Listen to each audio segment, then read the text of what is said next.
आज दिवसभर आमदार संजय गायकवाड यांनी मला जी धमकी दिली होती, जी अश्लील शिवीगाळ केली होती, त्यासाठी आम्ही राजारामपुरी पोलीस स्टेशनमध्ये तक्रार दाखल करायला आलो होतो.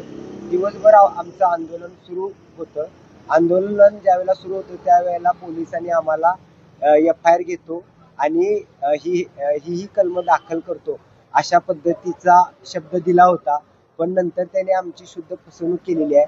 कारण की त्यांना तुझ्या माईचा शिवाजी महाराज नवरा होता का, तसेच तुझी जीभ कापून टाकतो, तुला घरात घुसून मारतो, आईवरून बायकोवरून अत्यंत घाणेरड्या शिव्या या सगळ्या त्यांना दखलपात्र वाटत नाहीत. त्यामुळं अदखलपात्र स्वरूपाचा गुन्हा ते नोंद करून घेत आहेत.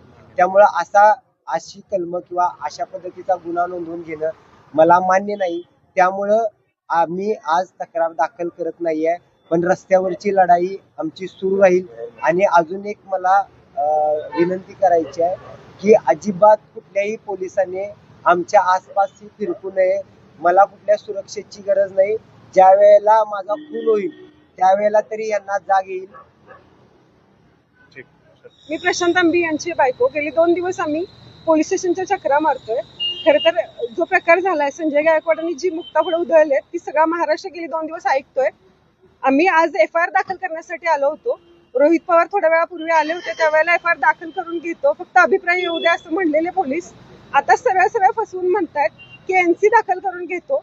म्हणजे पूर्ण महाराष्ट्रानं कॉल रेकॉर्डिंग ऐकलेले आहेत. एवढ्या अर्वाच्य भाषेमध्ये शिवीगाळ करणं, 100 माणसं तुझ्या घरी पाठवतो, कशाला ते आता मला सांगण्यासारखे म्हणजे ती शब्द सुद्धा नाहीयेत. तर अशा पद्धतीचा गुन्हा पोलिसांच्या दृष्टीनं अदखलपात्र आहे. त्यामुळे आम्ही NC आज दाखल करत नाही. मी महाराष्ट्र पोलीस शासनाचा निषेध करते.